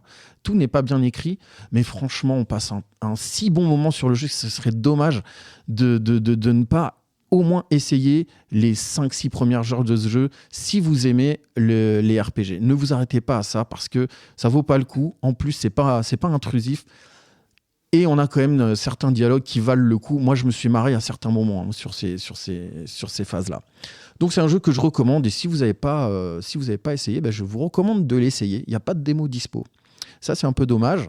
Mais en tout cas, voilà, si vous avez quelqu'un qui peut vous le prêter ou si vous le trouvez, que vous voulez vous laisser tenter, moi, c'est quelque chose que je vais vous conseiller. C'est pour moi le jeu de la fin d'année 2024. Mais je n'ai pas encore joué à Métaphore. Donc, c'est peut-être pour ça aussi. Mais bon, jouer 48 heures, tu as le droit d'avoir un avis. Hein. Oui, bien sûr. C'est pas dans 2 heures tu vas dire « Ah, en fait, j'aime pas ». Je pense que on est sur une durée de vie d'une 60aine d'heures, donc je ne dois pas être trop loin de la fin quand même. Ok. Elie, de ton côté, est-ce que tu connaissais cette série ? Moi, j'ai entendu beaucoup parler de bien de Dragon Age Inquisition. Et ma question, c'est est-ce qu'on a besoin de faire Inquisition pour faire celui-là du coup ? The Veilguard, ça c'est le nom du Dragon Age 4. Alors, est-ce qu'on a besoin ? En fait, si tu l'as pas fait, oui, effectivement, il y a certains personnages, tu sauras pas qui c'est. Parce que ce sont des personnages, notamment donc Varric, qui est un personnage qui n'est pas un compagnon, mais qui est un personnage qui est récurrent dans le hub central. Et Solas, qui est entre guillemets le méchant du jeu, parce qu'on voit qu'il y a quand même pas mal de variations justement dans l'écriture du personnage et de l'antagoniste. Mais ce sont des personnages qui étaient présents et qui étaient jouables justement dans Dragon Age Inquisition, donc on est censé connaître effectivement leur histoire. Maintenant, le jeu est très bien fait, puisque dans ce hub central qui s'appelle le phare, on va pouvoir aller creuser les souvenirs de Solas en allant chercher, je sais plus ce que c'est, on va dire faut allumer des flambeaux pour pouvoir accéder à ses souvenirs. Et une fois qu'on a eu accès à ses souvenirs, c'est là où il y a ces fameuses réunions autour des tables. Ils discutent entre eux de pourquoi est-ce que Solas il a fait ça. À ton avis, est-ce qu'il était contraint ? Est-ce que il l'a fait par amour ? Bon, voilà. Il y a pas mal de on va dire de profondeur justement dans ces fameux souvenirs que si tu n'as pas fait Dragon Age Inquisition, tu vas découvrir. Après, je suis pas sûr que ce soit des souvenirs qui étaient abordés dans Dragon Age Inquisition, mais en tout cas, ça nous permet de travailler vraiment et d'approfondir ce personnage-là qu'on comprend beaucoup mieux. Donc, tu n'es pas obligé de faire Dragon Age Inquisition, mais quand tu démarres le jeu et que tu vois c'est qui ce mec-là, qui sont ces gens, effectivement, c'est mieux d'avoir fait Dragon Age Inquisition. Ouais. Et est-ce qu'il y a alors peut-être je dis des bêtises, mais dans le Inquisition, on peut jouer en coop ? Je m'en souviens plus. Alors dans celui-ci, c'est pas possible. Ok. Dans Veilguard, c'est pas possible. Honnêtement, dans Inquisition, je m'en souviens plus du tout. Je sais pas parce que Je ne crois pas. Parce qu'en fait, j'avais des amis qui jouaient en couple. Ouais. Je me suis dit, peut-être que. Honnêtement, non, je suis pas sûr. Je pense que c'est un jeu full solo. Maintenant, à vérifier l'info, mais ouais, j'ai un doute là. C'est écrit dans le lien, de toute façon, plus bas. Voilà, tout à fait. Tout à fait. Célia, de ton côté? Moi, je connais la licence de nom, mais je n'ai jamais lancé les jeux. Je pense que je ne le ferai pas parce qu'il y a beaucoup trop de jeux. Ah oui, J'ai oui, déjà une liste longue comme le On bras. les compte plus. Maintenant, j'ai vu des vidéos et des critiques passées qui étaient très positives. Le jeu a l'air vraiment très très beau et surtout quand tu le décrivais très complet et ça c'est chouette. Ce qui m'a étonnée par contre c'est la partie inclusivité parce que justement j'ai vu forcément plein de commentaires négatifs sur ce sujet-là et il y a des joueuses et joueurs qui répondaient en disant moi je connais bien la licence, je les ai faits et même dans les tout premiers jeux, déjà, ils prenaient l'inclusivité. Déjà, il y avait des personnages, justement, de différents genres. Et ils essayaient justement de mettre ça en avant. Alors, bon, moi, je trouve que même si c'est maladroit, déjà, ça a le mérite d'essayer d'être fait, d'exister. C'est bien. Après, voilà, c'est un peu dommage que l'écriture ne suive pas derrière. Vous pouvez vous baser et prendre conseil auprès d'associations pour ce genre de choses, n'hésitez pas. Mais oui, du coup, je suis étonnée en fait de ça parce qu'apparemment c'était déjà le cas avant et les fans, en tout cas ceux qui avaient fait les précédents jeux, défendaient beaucoup ça en disant mais si vous connaissez la licence, normalement c'est pas quelque chose qui devrait vous surprendre, c'était déjà le cas avant. Donc je suis étonnée justement si c'était le cas avant que là. Qu'on retrouve ce sujet-là, c'est super, mais que ça soit pas très bien écrit, c'est dommage, c'est surprenant. Ouais, c'est dommage. En fait, si tu veux, dans les anciens Dragon Age, tu pouvais avoir des relations homosexuelles ou des relations entre différentes races. Enfin voilà, il y avait pas. Tu faisais ce que tu voulais. C'était surtout au niveau de la romance. Mais là, c'est là où moi je trouve qu'ils n'ont pas eu la bonne approche. C'est entre guillemets d'y aller vraiment en mode zéro subtilité. Et je pense que c'est ça qui a déplu aux gens. C'est-à-dire que c'est peut-être trop bourrin, quoi, la manière d'amener. En fait, ce personnage-là est très, très, très caricatural. Et au début du jeu, bon, moi, je savais pas que ce personnage-là allait être en quête d'identité et allait demander à ce qu'on le définisse en tant que non-binaire. Mais au tout début, la première fois que j'ai vu ce personnage-là, je me suis dit, ouais, c'est le personnage basico-basique, vraiment. Pas très intelligent, bon voilà, c'est hyper caricatural. Alors ça aurait mérité un autre traitement, je pense. Et s'ils avaient fait ça de manière un petit peu plus subtile et plus douce, enfin je sais pas comment expliquer ça, mais ça aurait peut-être mieux passé. Alors après, moi je dis ça, mais c'est un personnage que je mets directement tout le temps dans mon équipe tellement il est balèze, quoi. Je kiffe jouer avec ce perso-là. Mais par contre, c'est vrai que son histoire, comparée aux autres personnages, je la trouve moins bien écrite, tout simplement. Même sur le twist final de ce personnage-là, qui nous amène à accéder à sa classe finale, c'est un gros méchant qui les enferme dans une cage. Le grand méchant est tellement méchant qu'il va tuer quelqu'un et après il meurt dans d'atroces souffrances. Mais c'est vraiment mal écrit, quoi. Après, moi, je suis très étonnée et j'applaudis par contre la décision d'avoir mis de l'écriture inclusive dans le jeu. Ouais, il y a de l'écriture inclusive. C'est rare, on n'en trouve pas encore beaucoup. Et en faisant ça, ils savaient très bien qu'ils allaient se faire taper sur les doigts derrière. Donc, pour le coup, je trouve que c'est surprenant, mais c'est chouette qu'ils aient pris ce parti. Disons qu'il fallait bien que quelqu'un commence à un moment donné. Alors après, moi, je trouve qu'il y a un jeu notamment... qui le fait, alors pas au niveau de l'écriture inclusive, mais au niveau de l'inclusivité de manière générale, c'est Apex Legends, qui est un jeu justement où on a un personnage transgenre, on a toute ethnie, il y a de tout. C'est un jeu qui justement prônait l'inclusivité et où il n'y a jamais eu autant de bruit par rapport à ça. Et effectivement, je pense que le fait qu'on inclue de l'écriture inclusive et que justement il y ait quelques petits couacs, notamment un personnage, comme je vous disais tout à l'heure, qui ne les a jamais vus et qui sait que le personnage est non-binaire, c'est juste pas hyper logique, mais c'est des petits couacs, c'est rien, c'est dommage qu'il n'ait pas essayé d'être un peu plus subtil sur l'écriture de ce personnage. Mais c'est pas le premier jeu qui fait ça. Il y a d'autres jeux qui ont... En écriture inclusive ? Ouais. Ah ouais, je sais pas. Moi, c'est le premier que je fais, justement. Il y a des jeux indés, j'ai pas les noms en tête, Ouais. mais c'est déjà arrivé. Ouais. Ok. Après, au début, c'est un peu déroutant parce que moi, il y avait notamment le fait qu'ils l'appellent l'AE. Moi, ça, c'est quelque chose que je connaissais pas, j'avais jamais entendu. Mais justement, ça a ce mérite-là de faire prendre conscience aux gens comme moi qui ne connaissent pas l'écriture ou le parler inclusif, de découvrir et d'essayer de comprendre aussi que ça peut aussi parler à un certain public et que ces gens-là ont aussi besoin de reconnaissance et de se dire que ça marche aussi dans les jeux vidéo, il n'y a pas de problème. Et on espère que bientôt ça deviendra un non fait et que c'est juste normal. Oui, voilà, que ça soit normal, fout, tout à fait. quoi. On commence ça commence comme ça, hein, de toute façon. Exactement. En tout cas, c'est un jeu que je recommande à 100%, quoi. Et merci Beg de nous avoir parlé de donc, Dragon Age The Veilguard. Et donc, Crash Bandicoot, c'est un dragon ou pas? Non, je sais plus quoi. Pas tout à fait. Et donc, un jeu de BioWare sorti en octobre 2024 sur PS5, comme tu as dû le faire, Xbox Series et PC autour des 50 €. Est-ce que je dois enchaîner une troisième intro avec un souvenir de jeunesse? Eh bien non, surtout quand ça fait de nombreuses semaines que Ellie nous tease avec le côté malaisant de sa chronique du jour. Du coup, je vais lui laisser la parole et mettre fin à ce long suspense. Oui, je vais vous parler d'un jeu d'horreur RPG 2D qui s'appelle Dead Plate. C'est un jeu qui est disponible gratuitement sur un site qui s'appelle itchy.io, donc vous pouvez le télécharger là-bas. Et il faut savoir que c'est un jeu qui mêle habilement du visual novel plutôt japonais et du point and click avec un peu de gestion de restaurant. D'ailleurs, alors le jeu est disponible, mais si vous avez envie de participer au projet, vous pouvez payer ce qui vous semble juste pour le jeu. Donc ça, je trouve que le principe est très cool.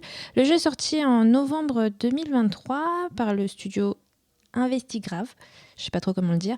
Et en fait, comment je suis tombée sur ce jeu? Alors, j'étais sur YouTube et je vois cette vidéo d'un jeu peu commun. Je me dis bon pour une fois, je vais cliquer. et en fait, la façon dont le jeu a été raconté, j'ai trouvé ça hyper surprenant parce qu'à la fin, j'ai senti du malaise. Et c'est pas forcément le malaise que j'ai envie de vous partager, mais juste une expérience qui est quand même un peu surprenante, surprenante, assez unique et captivante. Et il faut savoir que l'intrigue du jeu se déroule d'ailleurs en France, dans un bistrot français des années 60. Et le jeu, en fait, va offrir une certaine atmosphère qui a d'apparence très charmante. Vous savez, les jeux un peu creepy cute, qui en fait va se révéler au final un peu inquiétant. Alors on va commencer par l'histoire. Donc on incarne un personnage qui s'appelle Roddy, qui est un jeune serveur qui travaille dans un restaurant réputé, donc réputé / gastro, bistronomique pour ceux qui adorent ce mot, dirigé par un chef qui s'appelle Vincent. Et en fait, chaque jour, il doit gagner suffisamment d'argent pour passer au niveau suivant, au jour suivant. Et son but, c'est en tant que serveur, de servir ses clients. Et il faut savoir que dans le jeu, il y a 7 jours. Seulement, vous jouez pendant 7 jours. Et alors, le but de la chronique n'est pas de vous détailler chaque action de chaque jour, parce que ça n'a aucun intérêt. Mais je vais essayer de vous partager les grandes lignes. Alors, le premier jour, Day One, sert de tutoriel. Donc, en fait, ça vous montre les bases d'interaction.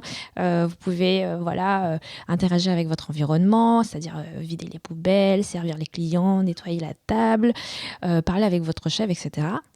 Mais en fait, vous n'êtes pas seulement serveur, vous êtes aussi quelqu'un dans une équipe. Et en fait, vous allez jongler avec des clients qui vont être impatients, des commandes qui vont déborder. Et en fait, la tâche n'est pas souvent plus glamour parce que, comme je disais, vous allez à un moment vider les poubelles. Je sais que c'est pas la tâche la plus sympa, mais il faut le faire. Et en fait, il est facile de retrouver dans tout ça... Oh, pardon, là, je suis en train de tout taper. Et en fait, vous allez facilement vous retrouver en fait, dans une espèce de mauvaise herbe parce qu'en fait, le rythme et la cadence du restaurant commencent à être assez élevés. Mais petit à petit, vous allez retrouver votre rythme. Et en fait, voilà, vous allez aussi, quand je disais la partie gestion de restaurant, vous allez avoir des clients, si vous ne les servez pas à temps, ils vont partir, et ils ne vont pas être contents. Et voilà, donc le jeu aussi offre un certain équilibre et un certain défi pour vous. Et comme je disais, vous allez, au bout d'un moment, trouver votre rythme. Donc, dites-vous que si vous terminez, enfin, c'est un peu un côté Top Chef ce que je dis, mais c'est pas ça, c'est pas Top Serveur. Donc, en fait, c'est bien, enfin, c'est même incroyable que vous terminez un service sans aucune erreur. Et en fait, ce qui est assez intéressant, c'est que vous allez être récompensé à chaque fois que vous faites un bon service. Mais il faut savoir que quand vous commandez dans le jeu, donc dans Dead Plate, vous avez quand même que 2 touches principales, Shift et Z. Donc c'est un jeu PC, hein. Je ne l'ai pas dit avant, mais voilà. C'est assez bancal, hein, donc c'est un point and click.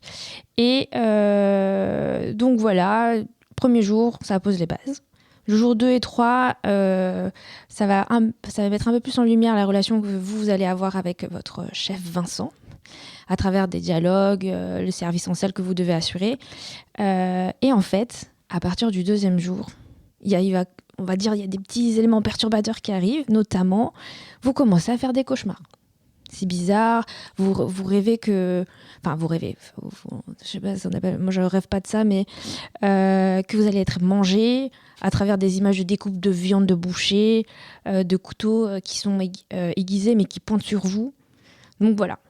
Et faut savoir que, comme je disais, en plus, Rodi a en récompense de la nourriture pour quand il fait un bon service. Donc là, vous vous dites, bon, c'est un peu bizarre. Pourquoi je rêve de ça alors que je reçois entre guillemets, des restes de service. Donc, c'était jours 2 et 3. Jours 4 et 5, les cauchemars persistent. Puisque cette fois-ci, il rêve d'autre chose, mais il rêve qu'il est incapable de bouger.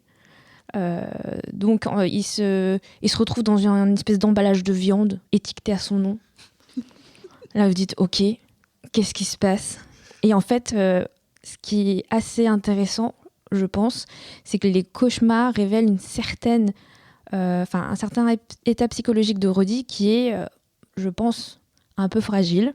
Pas dans le sens, fragile dans le sens, on sent que voilà, ça le travaille, qu'il est peut-être angoissé avec son travail et tout.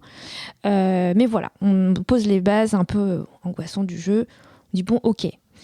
Bon, il faut savoir que durant le 4e jour, vu que vous avez assuré les services précédemment, vous demandez une augmentation. En fait, vous demandez, vous faites pas juste le souhait de demander, vous en faites part à votre chef Vincent. Et le chef Vincent vous dit, mais pourquoi tu as besoin d'une augmentation ? Tout le monde a besoin d'une augmentation, Vincent. Et il répond, en fait, voilà, c'est pour ma copine Manon, j'aimerais bien lui faire plaisir. Et là, évidemment, Vincent dit, non, tu n'auras pas ton augmentation. Mais dites-vous que ce détail a son importance dans le sens où il dit, voilà, c'est pour ma copine. Il faut savoir, pour donner un peu plus de contexte, que on apprend que Rodi est amoureux de Manon, mais c'est un peu une relation quasi unilatérale, mais c'est quelqu'un qui aime avec passion et innocence. Il est très à fond, tout ça pour dire ça.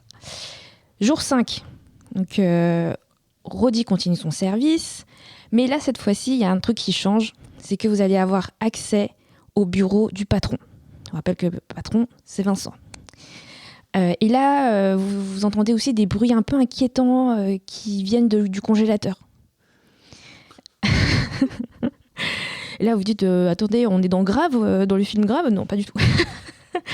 Et en fait, devinez quoi ? En allant dans ce bureau, vous tombez sur une photo de Vincent et Manon ensemble. Et dans la poubelle. Donc, ainsi que des lettres d'amour. Donc, vous comprenez pas ce qui se passe.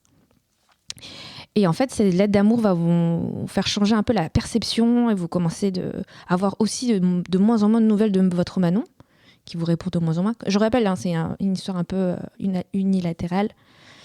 Donc voilà. Et finalement, ce cher Vincent vous invite chez lui à dîner et à servir le dîner. Ce qui en fait va vous donner l'occasion d'avoir accès à ce congélateur, donc la clé du congélateur. Mais que se cache-t-il dans ce congélateur ? Surtout que vous savez que Vincent se plaint souvent de cuisiner sans amour. Que se cache-t-il derrière les restes de repas qu'il vous a servis ? Alors, en fait, du coup, je vais demander à mes... Malaise, attention. Ça fait peur. Alors, vu qu'on est 4 autour de la table, je peux faire une version spoiler et une version non spoiler. Ça dépend qu'est-ce que vous avez envie d'entendre. Non spoiler parce qu'il y a des gens qui écoutent. D'accord. Mais on peut spoiler après en bonus si tu veux. Ok, en bonus. Ok, très bien. Donc, ce qui semble être en fait un emploi ordinaire se transforme rapidement en un jeu psychologique perturbant. La relation entre Roddy et Vincent devient de plus en plus toxique. Tandis que Roddy, comme je vous disais, lutte pour son amour non partagé avec Manon. Et surtout, il faut savoir que vous avez 4 fins alternatives. Et si vous avez envie de les connaître et de surtout savoir ce qui se passe réellement durant les jours 6 et 7, eh ben, je vous conseille d'y jouer. C'est la chronique n'est pas finie. Donc les graphismes de Dayplate sont réalisés par 2 personnes talentueuses. Donc je vais écorcher les noms, je suis désolée. Qui s'appellent Erixi Art et Rachid Rodis. Et en fait, ça donne. Je trouve que ce qui est intéressant, c'est qu'à chaque personnage, il donne des visages très expressifs qui sont. On le voit souvent dans les visual novels, mais là je trouve que c'est vraiment bien amené. Et en fait, vous pouvez être attiré. C'est tellement expressif, c'est j'imite un petit peu derrière un micro, mais bon voilà, c'est vraiment un peu comme les miniatures YouTube quoi. Et les cinématiques et les illustrations sont plutôt bien exécutées. Donc en fait, moi ça m'a laissé quand même une bonne, enfin pas une impression, mais ça m'a laissé une impression bonne, je ne sais pas. Le jeu m'a perturbé. Ensuite, ce qui est marrant dans ce jeu, c'est que je vous ai pas parlé de la musique. Et en fait, dans Dayplate, c'est du bossa nova. C'est du jazz bossa nova qui vous entraîne dans un faux sentiment de confort. Pour vous tromper. Les séquences de cauchemar et la scène finale vous offrent en fait une douce mélodie décousue dont on remercie justement le talentueux Bel Kalangar pour avoir conçu chaque note du jeu. Donc on fait un petit résumé des personnages. On a Roddy, le protagoniste, le serveur, en quête de validation, un peu vulnérable, avec un amour non réciproque pour Manon, une relation complexe avec son chef Vincent, qui façonne un peu son parcours psychologique dans le jeu. On a Vincent, le chef charismatique du restaurant, qui développe une obsession malsaine pour Roddy. Pour savoir, il faut voir la partie bonus. Sa manipulation émotionnelle et son comportement psychotique illustre vraiment le pouvoir, le désespoir que peuvent conduire certaines actions destructrices. Et on a Manon, qui est l'objet de l'affection de ce Roddy, qui est distante, qui souligne un peu une dynamique d'attachement déséquilibrée dans le jeu. Vous avez compris, il y a un peu une sorte de déséquilibre émotionnel entre les personnages. L'évolution des relations dans ce jeu est au cœur de l'intrigue. Et en fait, ça montre comment les interactions toxiques peuvent affecter profondément la santé mentale des choix des personnages. Parce que c'est un jeu à choix, évidemment. Chaque action, enfin pas action, mais chaque choix crucial vous emmène du coup vers les 4 fins. C'est-à-dire que si vous avez loupé telle ou telle action, vous allez avoir la fin 1, 2 ou 3 ou 4. Ce jeu a des forces et des faiblesses. Moi, ce que j'ai bien aimé, c'est que la narration est plutôt riche et que l'atmosphère est quand même assez unique. C'est RPG, visual novel, horreur et un peu de gestion de simulation. Donc moi, j'ai pas eu l'occasion de beaucoup jouer à ce type de jeu. L'atmosphère est immersive, les thèmes sont perturbants, mais du coup, on est un peu fasciné par ce jeu. Je sais pas comment expliquer ça. Après, le jeu a quand même quelques bugs, il y a quelques glitches. Le jeu est assez court. Je pense que vous êtes sur du 3-4 heures, avec les fins incluses. Et pour installer le jeu, ça peut être un peu complexe pour certaines personnes, dans le sens où c'est pas hyper bien détaillé, mais ça peut être complexe. Moi, ça n'a pas été complexe, mais si je fais un petit warning. Pourquoi jouer à ce jeu, du coup comme je l'ai dit, il m'a intriguée. J'avais entendu une chronique, j'avais envie d'y jouer moi-même. Effectivement, j'étais en mode OK. C'est très bien pour Halloween. Ça change, en plus, c'est un jeu court. Je me prends le truc 3-4 fois, pardon. Voilà, donc je pense que moi, j'ai apprécié l'aspect un peu psychologique des personnages, la profondeur psychologique des personnages, surtout de Vincent, qui est fascinant. Je sais pas trop comment je suis fascinée dans le bon terme ou pas, mais c'est vraiment, il y a des choix amoureux assez complexes. Il y a le fait qu'il y ait 4 fins, je trouve ça super intéressant. Voilà, le jeu est gratuit, et je trouve que ça sort un peu d'ordinaire, des jeux que je joue. Donc voilà, je trouve que c'est une expérience assez unique, et c'est pour ça que, avec une narration assez captivante, donc voilà, c'est pour ça que je le recommanderais. Sur les 4 fins, évidemment, je vous laisse la joie de les découvrir, mais sachez qu'il y a une des 4 fins où c'est vraiment la vraie fin, dans le sens où vous savez ce qui s'est passé. Parce qu'il y en a 3 où vous ne savez pas. Vous devinez plus ou moins. Donc voilà, donc le développement de l'intrigue, il est vraiment autour des interactions au restaurant, autour des cauchemars, autour des découvertes troublantes. Donc voilà, vous naviguez, je dirais plus que voilà, c'est vraiment de l'ordre narratif, donc j'ai envie de dire que le gameplay n'est pas quelque chose qui est extrêmement important dans le jeu, surtout comme je disais, voilà, il y a des lettres d'amour, il y a des couches de profondeur à l'histoire, il y a des fins possibles qui reflètent le choix que vous avez fait tout au long du jeu.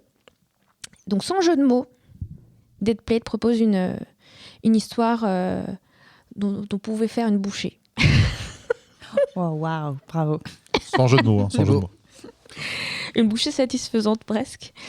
Voilà, c'est un jeu d'horreur psychologique assez unique, qui se démarque par son mélange de genres, de narration profonde, dans un temps assez court. Voilà, même malgré quelques petits défauts, comme je vous ai un peu cité un peu avant, je trouve qu'il offre une expérience de jeu assez captivante. On explore des thèmes assez complexes, comme la manipulation émotionnelle, l'obsession, l'impact psychologique, des relations toxiques. Bon, c'est pas très gai tout ça, mais au final, on est vite pris. Heureusement que ça dure 3 heures, hein, franchement. Voilà, que ce soit pour son histoire prenante, son atmosphère immersive ou ses multiples fins, je trouve que Dead Plate mérite cette petite attention, surtout de la part des joueurs qui sont attirés un peu comme moi sur les jeux narratifs, et encore plus pour ceux qui sont attirés par l'horreur psychologique. J'ai envie de faire un résumé de ton jeu. C'est un peu le speedrun d'une vie de merde. Tu commences un taf chiant, tu te fais pas augmenter et tu retrouves ta meuf en photo avec un autre. Mais sinon, tout va bien, quoi. Est-ce qu'il est juste en anglais, d'ailleurs, ce jeu ? Bonne question. Je crois pas. Il y a plusieurs langues, tu penses ou... Je crois qu'il y a plusieurs langues. Ok, bon, tant mieux pour ceux qui ne parlent pas bien anglais. Célia, est-ce que ça t'a donné envie de servir des plats à des gens et mal finir ? Déjà, moi, je voudrais te remercier parce que tu as accompagné ta chronique de petits bruits angoissants. Oui, c'est vrai. Du coup, ça nous a permis de nous immerger dans l'univers. Alors moi, c'est trop marrant parce que j'avais l'impression que tu nous décrivais une série ou un film. Tu sais vraiment la montée un peu en puissance de qu'est-ce qui va se passer, quelle va être vraiment la fin. Vraiment, j'avais pas l'impression de suivre un synopsis de jeu vidéo. C'était assez marrant. Alors normalement, les jeux un peu type horreur, en fait non, les jeux d'horreur mais en mode avec des monstres qui te font peur, ce genre de choses, c'est pas ma cam. Mais en fait, quand il y a un côté vraiment psychologique, j'adore. Un peu comme les séries ou les films, en fait. Moi, quand il y a le côté un peu thriller psychologique avec des retournements de situation et des surprises à la fin, j'aime bien. J'adore comment tu l'as décrit. Vraiment, j'étais là en mode, mais j'ai envie de savoir la fin, en fait, vraiment. Donc, je vois complètement le côté glauque. Je pense que la fin ne doit pas du tout être joyeuse. Mais ça m'a vraiment donné envie d'y jouer juste pour découvrir, en fait, ce qui se passe. En plus, c'est un jeu court, donc ça, c'est plutôt bien. C'est facile à caser dans un planning. Mais ouais, j'ai trop envie d'y jouer, en fait. J'ai envie vraiment de savoir ce qui s'est passé. Oui, c'est vrai que c'est... En fait, c'était un peu le but comme c'est beaucoup basé sur la narration, surtout avec, comme je disais, quelques heures. C'est vrai qu'au début, moi, quand j'avais entendu ça, j'étais en mode bon, ok. Et en fait, quand ça a tourné, ça a pris un autre chemin, je me dis ah oui, au fait, ouais, bah oui, moi aussi j'ai envie de savoir la suite. Donc, Ouais, puis le côté choix, décision, moi je suis comme toi, j'adore ça. Hein, donc, je pense que ça va me plaire. Je vais tester, je pense. J'en doutais pas. Avec ta chronique sur 12 minutes, ça y a pas très longtemps, je me dis c'est un peu c'est vrai. horreur en cuisine, quoi. Beg, de ton côté. Eh bien moi, écoute, tout ce qui est visual novel, horreur psychologique, tout ça, c'est pas du tout ce qui m'attire. Moi, j'ai beaucoup de mal avec ça. Moi, j'aime les jeux d'horreur où il y a des monstres, justement, où il y a des jumpscares, où il faut gérer ses balles, des trucs comme ça. Mais par contre, dans ce que tu décris, ce qui m'attire dans le jeu, c'est déjà le fait que ça soit découpé en 7 jours. Moi, j'aime bien les jeux où on a une espèce de vision du temps. Donc ça, je trouve ça bien. Et effectivement, le fait que nos choix aient un impact, ça, c'est toujours intéressant. Et évidemment, le fait que tu nous dises qu'il y a 4 fins et que on sait la vérité, ça donne envie quand même de découvrir la chose. Moi, j'irai jeter un coup d'œil aussi quand même sur le jeu. Ah, trop bien. Ça donne envie. Ça donne envie malgré le fait que je ne sois pas attiré par ça à la base. Mais c'est vrai que ça donne envie, ouais. Bah pareil, moi je suis assez chaud pour tester et avoir une autre fin, au moins, enfin une fin, on n'a pas eu vraiment la fin, mais savoir un peu comment ça peut Comment ça aboutir. se termine. Ouais, voilà. À suivre. Donc c'était Deadplate de Investigrave, ou je sais pas comment on dit, mais sur itch.io, comme tu disais, avec, donc gratuit, mais avec la possibilité de soutenir les auteurs avec le montant de votre choix. Et donc, on va pas parler de certains sujets, comme vous le savez désormais, vu que les chroniques sont passées.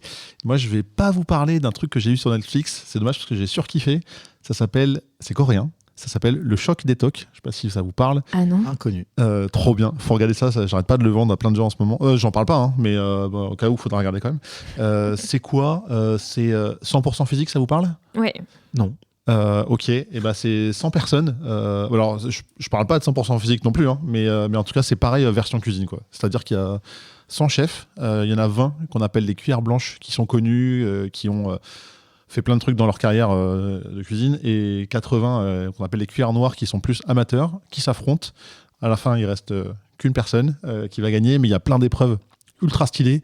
Il y a franchement, il y a des trucs trop cool. Je parle juste de mon épreuve favorite, c'est qu'ils ont un ingrédient, ils cuisinent tous dessus, et à la fin il y en a un qui est éliminé et ils recuisinent un autre plat complètement différent avec ce même ingrédient de base, et c'est un ingrédient simple, je vous dis pas ce que c'est, vous allez découvrir, et c'est ultra physique, justement, d'où le lien avec 100% physique. C'est une prod de dingue, ils ont des cuisines, c'est un espèce de grand hangar, ils sont à Porte de Versailles, on va dire, quoi, dans le plus grand hall possible, et ils cuisinent des trucs de ouf. À bout d'un moment, ils doivent monter un restaurant en 24 heures, enfin bref. Il se passe vraiment plein de trucs, c'est trop cool. C'est 12 épisodes d'une heure environ, mais on peut faire autre chose en même temps, parce que voilà.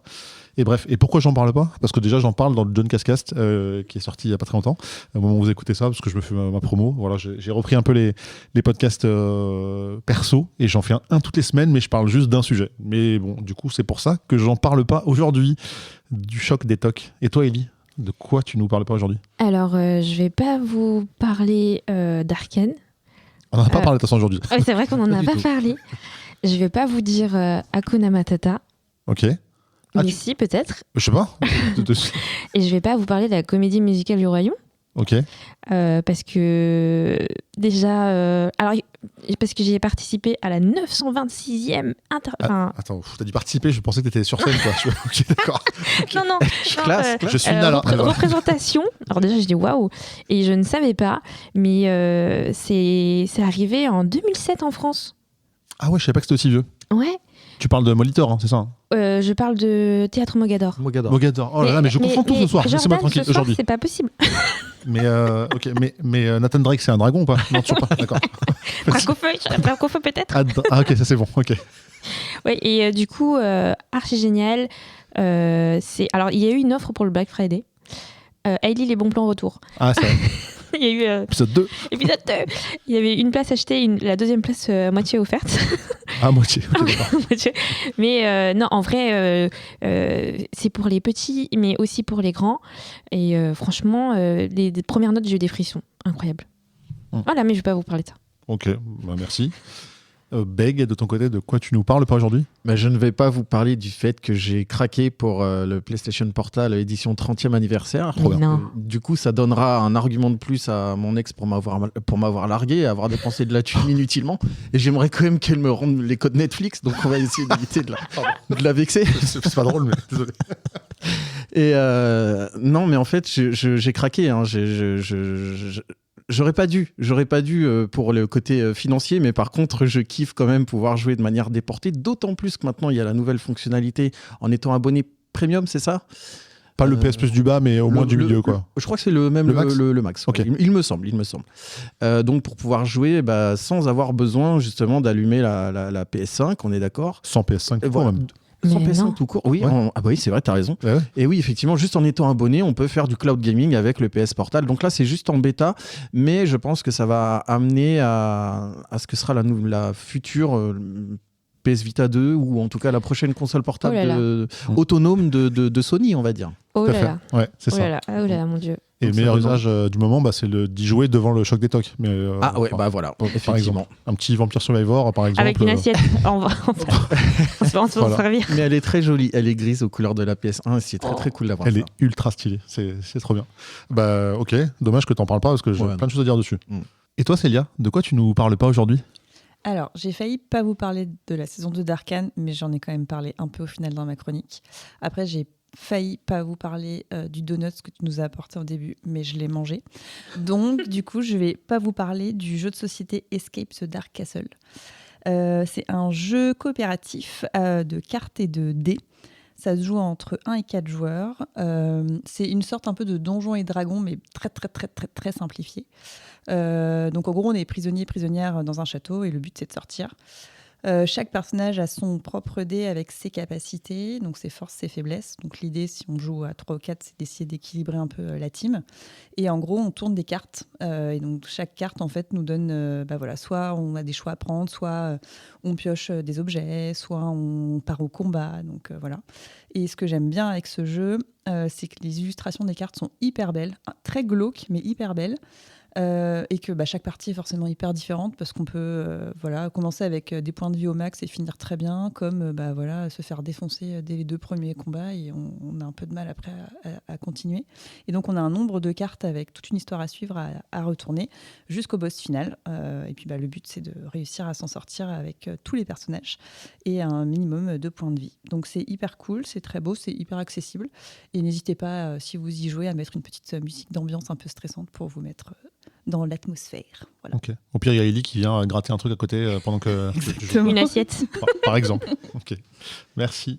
On fait le petit tour pour les réseaux sociaux. Beg, toi, où est-ce qu'on peut te retrouver sur les réseaux? Eh ben moi, on va me retrouver sur Twitter, pas X, Twitter, @begforme91, beg4me91. Et pareil sur Instagram, c'est la même chose. Et Célia, on peut te retrouver où, du coup, sur les réseaux sociaux? Et vous pouvez me retrouver sur Twitter/X, j'ai du mal à dire X tout seul à chaque fois, ou Instagram, et mon pseudo c'est Celbeb, CELBEB. Parfait, c'est noté. Et toi, Ellie, on te retrouve où? Sur Twitter, un peu comme Célia, je sais pas trop, Twitter ou X, sous le nom de Hello Ellie, toujours pareil. Donc voilà. Ça marche. Je sais plus si je mets un jingle d'habitude, donc je vais en mettre un dans le doute. Ça vous va? C'est très bien. Et je vous remercie évidemment toutes et tous pour vos chroniques. J'ai un petit texte à lire, bien sûr. Saviez-vous que le budget moyen des Français consacré à Noël en 2024 est de 497 €? Donc c'est plus qu'une PS Portal. Et aujourd'hui, je me permets de faire une petite proposition en l'arrondissant à 500 €. Avouez, c'est quand même plus simple pour faire les comptes, non? Oui, on est d'accord. Oui. Je suis d'accord. Alors, mais comment? Vous allez me dire comment? Simplement en reversant ces quelques euros supplémentaires sur notre Patreon afin de nous aider à payer le cadeau de Noël de nos enfants. Non, pardon, c'est pas ça. À aider le label Vaisseau Hyper Sans Sas, bien sûr, à continuer ces podcasts de qualité. Et c'est toujours une façon de nous dire merci pour nos contenus. Bien sûr, si et seulement si vous pouvez vous le permettre. On a bien évidemment anticipé la note qu'on allait mettre sur les différents lecteurs de podcasts. Je sais pas. C'est pas une blague? Je l'ai pas noté, Ellie, j'ai besoin de toi là. Mais il y a combien de dragons? Combien de fois tu t'es trompé sur le dragon? On doit pas être loin. Je sais pas. Faut que je compte parce que j'ai pas dit. Je cherche un personnage. Je galère à trouver des persos qui sont pas des dragons mais qui sont des animaux, quoi. Vraiment, je suis pas dedans. Il y en a plein. Hein. Lequel? Sonic. C'est pas un dragon. Non. Du coup, ça fait 5 fois que je me trompe là. Oui, Ouais, ça c'est fait ça. 5 fois. Ok. 5 comme par exemple. Je voulais te regarder mais t'es en train de boire donc j'attends un peu. Comme le nombre d'étoiles qu'il faudra mettre sur les Partout. plateformes d'écoute. Partout. Voilà, Voilà, vous pouvez pareil. mettre 5 étoiles, allez-y. C'est ça, donc et de toute façon vous devez vous abonner, c'est important. Spotify, Podcast Addict, Apple Podcast et d'autres que je ne liste jamais, mais vous avez compris, de toute façon si vous écoutez cette phrase interminable, c'est notamment parce que vous écoutez déjà ce podcast, donc c'est très bien. Et ce qu'on peut faire, c'est éventuellement se retrouver le mois prochain. Je sais pas si ça vous va, on fait ça? Oui. Allez, Ouais. let's go. Ok, on se retrouve le mois prochain et d'ici là, prenez soin de vous et belle fête. Allez, Salut. ciao tout le monde. Ciao.